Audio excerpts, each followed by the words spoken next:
Hi friends, welcome to biology for DSC. నేను మీ Harleela. Friends, intermediate first year zoology 8th unit అయిన జీవావరణం పర్యావరణంలో పార్ట్ 15 వీడియోని చూద్దాం.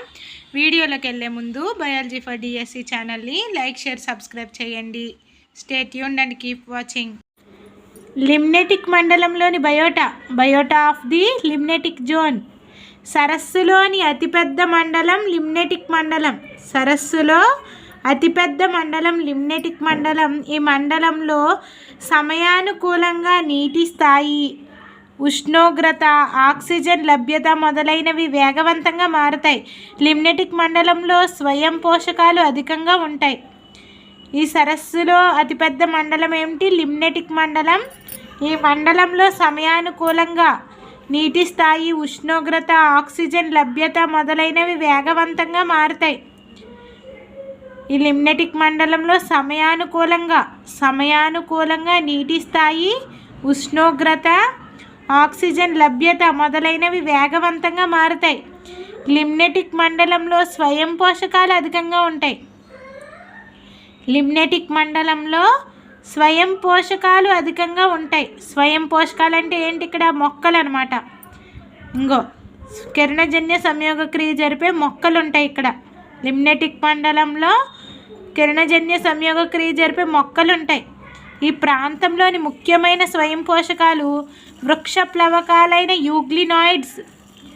ఇక్కడ స్వయం పోషకాలైన మొక్కలు అనుకున్నాం కదా. స్వయం పోషకాలు వృక్ష ప్లవకాలైన యూగ్లినాయిడ్స్, డయాటమ్స్, సైనోబ్యాక్టీరియా, డైనోప్లాజిల్లెట్లు ఇవన్నీ నీటిపైన తేలుతాయి. అందుకే వీటిని వృక్ష ప్లవకాలు అంటాం. ఈ వృక్ష ప్లవకాలు నీటిపైన తేలుతాయి. యూగ్లినాయిడ్స్, డయాటమ్స్, సైనోబ్యాక్టీరియా, డైనోప్లాజిల్లెట్లు, ఆకుపచ్చని శైవలాలు. లిమ్నెటిక్ మండలంలోని వినియోగదారులు జంతు ప్లవకాలు. లిమ్నెటిక్ మండలంలోని వినియోగదారులు జంతు ప్లవకాలు. అంటే ఇక్కడ జంతువులుగా ఏముంటాయి? వినియోగదారులైన జంతు ప్లవకాలు ఏముంటాయి? కోపీపోడ్స్, చేపలు, కప్పలు, నీటి సర్పాలు మొదలైనవి లిమ్నెటిక్ నెక్టాన్గా పిలువబడతాయి. లిమ్నెటిక్ నెక్టాన్గా పిలువబడతాయి. జంతు ప్లవకాలు ఏంటి? ఇక్కడ కోపీపోడ్స్, చేపలు, కప్పలు, నీటి సర్పాలు మొదలైనవి లిమ్నెటిక్ నెక్టాన్గా పిలువబడతాయి అవి. నెక్స్ట్ ప్రొఫెండల్ మండలం. ఇది ఎక్కడుంది? ప్రొఫెండల్ మండలం ఈ ప్రాంతం. ప్రొఫెండల్ మండలం ఇక్కడ ఉంటుంది సరస్సుకి. ఈ ప్రొఫెండల్ మండలం ఈ ప్రాంతంలోని జీవులు. ప్రొఫెండల్ మండలంలోని బయోటా. ఈ ప్రాంతంలోని జీవులు విచ్ఛిన్నకారులు. Bacteria, కైరోనోమిడ్ డింబకాలు, చావోబోరస్, phantom డింబకాలు. ఈ ప్రాంతంలోని జీవులు విచ్ఛిన్నకారులు.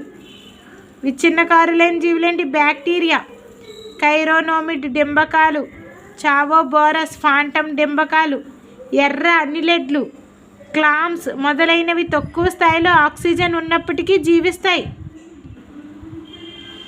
ఈ ప్రొఫెండల్ మండలంలో విచ్ఛిన్నకారులేంటి? బ్యాక్టీరియా. అదేవిధంగా ఇంకేముంటాయి? కైరోనోమిడ్ డింబకాలు, చావోబోరస్, ఫాంటమ్ డింబకాలు, ఎర్ర అనిలెడ్లు, క్లామ్స్ మొదలైనవి. తక్కువ స్థాయిలో ఆక్సిజన్ ఉంటుంది కదా. ప్రొఫెండల్ అంటే కింద అడుగున ఉండే ప్రాంతం ఇది. ఈ ప్రొఫెండల్ మండలంలో తక్కువ ఆక్సిజన్ ఉన్నప్పటికీ జీవిస్తాయి ఇవి. ఈ మండలంలోని విచ్ఛిన్నకారులు చనిపోయిన మొక్కలు, జంతువులను విచ్ఛిన్నం చేసి అందులో గల పోషక పదార్థాలని విడుదల చేస్తాయి. ఇక్కడ విచ్ఛిన్నకారులు అనుకున్నాం కదా, బ్యాక్టీరియా లాంటివి. ఇవి ఏం చేస్తున్నాయి? చనిపోయిన మొక్కలను, జంతువులను విచ్ఛిన్నం చేసి అందులో గల పోషక పదార్థాలని విడుదల చేస్తాయి. వాటిని వేలాంచల మండలం, లిమ్నెటిక్ మండలాలలోని జీవ సమాజాలు వినియోగించుకుంటాయి. అయితే ఇక్కడ విచ్ఛిన్నకారులు ఏం చేస్తున్నాయి? పోషక పదార్థాలని విచ్ఛిన్నం చేసి విడుదల చేస్తున్నాయి. మళ్ళీ వీటిని వేలాంచల మండలం, లిమ్నెటిక్ మండలంలోని జీవ సమాజాలు వినియోగించుకుంటున్నాయి. అంటే చేపలు కానీ, జంతు ప్లవకాలు, ఇటువంటి జీవ సమాజాలు వినియోగించుకుంటాయి అన్నమాట. నెక్స్ట్ సరస్సు జీవావరణ వ్యవస్థ ఒక ఉన్నత స్థాయి జీవావరణ వ్యవస్థ. సరస్సు జీవావరణ వ్యవస్థ ఒక ఉన్నత స్థాయి జీవావరణ వ్యవస్థ లేదా జీవగోళం నిర్వహించే విధులన్నింటినీ నిర్వహిస్తుంది. జీవగోళం నిర్వహించే విధులన్నింటినీ సరస్సు జీవావరణ వ్యవస్థ నిర్వహిస్తుంది. వికిరణ సౌరశక్తి సహాయంతో స్వయం పోషకాలు అకర్బన పదార్థాలను కర్బన పదార్థాలుగా మార్చడం. వికిరణ సౌరశక్తి సహాయంతో స్వయం పోషకాలు అకర్బన పదార్థాలని కర్బన పదార్థాలుగా మారుస్తాయి. పరపోషకాలతో విచ్ఛిన్నకారులతో స్వయం పోషకాల వినియోగం అనగా చనిపోయిన జీవులను విచ్ఛిన్నం చేసి పోషక పదార్థాలు ఖనిజాలు విడుదల చేయడం, అవి త్వరగా స్వయం పోషకాల చేత వినియోగించబడడం, ఖనిజాల పునఃవలయం మొదలైన క్రియలు ఇందులో జరుగుతాయి. ఇక్కడ స్వయం పోషకాలు అకర్బన పదార్థాలను కర్బన పదార్థాలుగా మార్చడం అంటే ఏంటి? ఇక్కడ అకర్బన పదార్థాలను కర్బన పదార్థాలుగా మారుస్తాయి. అంటే గ్లూకోజ్ లాంటి కర్బన పదార్థాలుగా మార్చుకుంటాయి స్వయం పోషకాలు. పరపోషకాలతో విచ్ఛిన్నకారులలో స్వయం పోషకాల వినియోగం అనగా చనిపోయిన జీవులను విచ్ఛిన్నం చేసి పరపోషకాలతో విచ్ఛిన్నకారులలో స్వయం పోషకాల వినియోగం. పరపోషకాలు కదా విచ్ఛిన్నకారులు, ఆ విచ్ఛిన్నకారుల్లో స్వయం పోషకాలు అనేవి వినియోగించబడుతున్నాయి. చనిపోయిన జీవుల్ని విచ్ఛిన్నం చేసి పోషక పదార్థాలని ఖనిజాలని విడుదల చేస్తున్నాయి ఈ విచ్ఛిన్నకారులు. అవి త్వరగా స్వయం పోషకాల చేత వినియోగించబడతాయి. ఖనిజాల పునఃవలయం జరుగుతుంది. మొదలైన ప్రక్రియలన్నీ సరస్సులో జరుగుతున్నాయి. జీవగోళం నిర్వహించే విధులన్నింటినీ సరస్సు నిర్వహిస్తుంది. ఒక ఉన్నత స్థాయి జీవావరణ వ్యవస్థ సరస్సు. నెక్స్ట్ భూచర జీవావరణ వ్యవస్థ. భూమిపై ఉన్న జీవావరణ వ్యవస్థలను భూచర జీవావరణ వ్యవస్థలు అంటారు. భూమిపై ఉండే జీవావరణ వ్యవస్థలను ఏమంటారు? భూచర జీవావరణ వ్యవస్థలు అంటారు. టెరిస్ట్రియల్ ఎకోసిస్టమ్స్ ఇవి. భూచర జీవావరణ వ్యవస్థలు అంటే టెరిస్ట్రియల్ ఎకోసిస్టమ్స్. భూమిపైన ఉన్న జీవావరణ వ్యవస్థలనే భూచర జీవావరణ వ్యవస్థలు అంటారు. భూచర జీవావరణ వ్యవస్థలకు కొన్ని ఉదాహరణలుగా అరణ్యాలు, పచ్చిక బయలు, ఎడారులు ఉన్నాయి. కొన్ని ఉదాహరణలుగా అరణ్యాలు, పచ్చిక బయలు, ఎడారులు ఉన్నాయి. అరణ్య జీవావరణ వ్యవస్థలు అంటే ఇక్కడ మనకి భూచర జీవావరణ వ్యవస్థలు 3 రకాలుగా చెప్పొచ్చు అనమాట. అరణ్య జీవావరణ వ్యవస్థలు, పచ్చిక బయలు జీవావరణ వ్యవస్థలు, ఎడారి జీవావరణ వ్యవస్థలు. అరణ్య జీవావరణ వ్యవస్థలు ది ఫారెస్ట్ ఎకోసిస్టమ్స్. భారతదేశంలో 2 ప్రధానమైన అరణ్యాలు ఉన్నాయి. వర్షాధార ఉష్ణమండల అడవులు, ట్రాపికల్ రెయిన్ ఫారెస్ట్. వర్షాధార ఉష్ణమండల అడవులు, ఆకురాల్చే ఉష్ణమండల అడవులు. వర్షాధార ఉష్ణమండల అడవులు, ఆకురాల్చే ఉష్ణమండల అడవులు. అరణ్య జీవావరణ వ్యవస్థలు. భారతదేశంలో 2 రకాలైన ప్రధానంగా 2 రకాల అరణ్యాలను చూడొచ్చు మనం. వర్షాధార ఉష్ణమండల అడవులు, ట్రాపికల్ రెయిన్ ఫారెస్ట్. ఆకురాల్చే ఉష్ణమండల అడవులు, ట్రాపికల్ డెసిడియస్ ఫారెస్ట్స్ ఉన్నాయి. నెక్స్ట్ పచ్చిక బయలు, ది గ్రాస్ ల్యాండ్ ఈకోసిస్టమ్. పచ్చిక బయలు జీవావరణ వ్యవస్థ. భారతదేశంలో హిమాలయ ప్రాంతంలో ఉంటాయి ఇవి.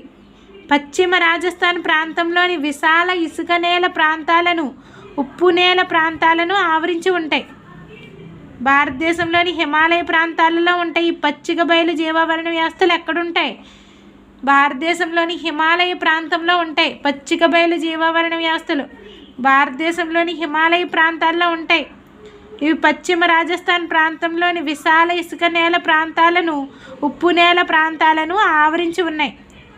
భారతదేశంలోని హిమాలయ ప్రాంతాల్లో ఉంటాయి పచ్చిక బయలు జీవావరణ వ్యవస్థలు. అదేవిధంగా పశ్చిమ రాజస్థాన్ ప్రాంతంలోని విశాల ఇసుక నేల ప్రాంతాలను, ఉప్పు నేల ప్రాంతాలను ఆవరించి ఉంటాయి. పశ్చిమ రాజస్థాన్లో ప్రాంతంలోని విశాల ఇసుక నేల ప్రాంతాలను, ఉప్పు నేల ప్రాంతాలను ఆవరించి ఉంటాయి ఈ పచ్చిక బయలు జీవావరణ వ్యవస్థలు. నెక్స్ట్ ఎడారి జీవావరణ వ్యవస్థలు. ఒక సంవత్సరానికి 25 సెంటీమీటర్ల కంటే తక్కువ వర్షపాతం గల వర్ష ప్రాంతాలను ఎడారులు అంటారు. ఒక సంవత్సరానికి 25 సెంటీమీటర్ల కంటే, ఎడారులు అంటే ఏంటి? ఒక సంవత్సరానికి 25 సెంటీమీటర్ల కంటే తక్కువ వర్షపాతం గల వర్ష ప్రాంతాలని ఎడారులు అంటారు. ఒక సంవత్సరానికి 25 సెంటీమీటర్ల కంటే తక్కువ వర్షపాతం గల ప్రాంతాలను ఎడారులు అంటారు. ఎడారులు అంటే ఏంటి? ఒక సంవత్సరంలో 25 సెంటీమీటర్ల కంటే తక్కువ వర్షపాతం పడవాలి. అటువంటి వర్షించే ప్రదేశాలని, అటువంటి వర్షం పడే ప్రదేశాలని ఎడారి జీవావరణ వ్యవస్థలు అంటాం. వీటిలో ప్రత్యేకమైన మొక్కలు, జంతువులు ఉంటాయి. ఎడారులు 2 రకాలు: ఉష్ణ ఎడారులు, శీతల ఎడారులు. ఉష్ణ ఎడారులు 2 రకాలు. ఎడారులు 2 రకాలు: ఉష్ణ ఎడారులు, శీతల ఎడారులు. ఉష్ణ ఎడారికి ఉదాహరణ రాజస్థాన్లోని తారి ఎడారి. ఉష్ణ ఎడారి తారి ఎడారి. శీతల ఎడారి లడఖ్లో చూడవచ్చు. ఎడారులు 2 రకాలు: ఉష్ణ ఎడారులు, శీతల ఎడారులు. ఉష్ణ ఎడారి రాజస్థాన్లోని తారి ఎడారి. శీతల ఎడారి లడఖ్లో చూడవచ్చు. శీతల ఎడారి లడఖ్లో చూడవచ్చు. ఎడారులు 2 రకాలు: ఉష్ణ ఎడారులు, శీతల ఎడారులు. ఉష్ణ ఎడారికి ఉదాహరణ తారి ఎడారి. ఎక్కడుంది తారి ఎడారి? రాజస్థాన్లో ఉంది. తారి ఎడారి రాజస్థాన్. శీతల ఎడారి లడఖ్లో చూడవచ్చు. నెక్స్ట్ కృత్రిమ జీవావరణ వ్యవస్థ. ఇవి మానవుల చేత రూపొందించిన జీవావరణ వ్యవస్థలు. అవి వ్యవసాయ జీవావరణ వ్యవస్థ. అంటే ఇవి మనిషి చేత మానవుడి చేత రూపొందించారు ఈ కృత్రిమ జీవావరణ వ్యవస్థల్ని. వ్యవసాయ జీవావరణ వ్యవస్థ. వీటిని పంట భూమి జీవావరణ వ్యవస్థ, జల సంవర్ధన చెరువులు, ఆక్వేరియం మొదలైనవి ఉంటాయి. వ్యవసాయ జీవావరణ వ్యవస్థ. ఈ వ్యవసాయ జీవావరణ వ్యవస్థలో మళ్ళా పంట భూమి జీవావరణ వ్యవస్థ, జలజీవ సంవర్ధన చెరువులు, ఆక్వేరియా మొదలైనవి ఉంటాయి. ఈ కృత్రిమ జీవావరణ వ్యవస్థలు మానవుల చేత రూపొందించబడిన జీవావరణ వ్యవస్థలు. వ్యవసాయ జీవావరణ వ్యవస్థ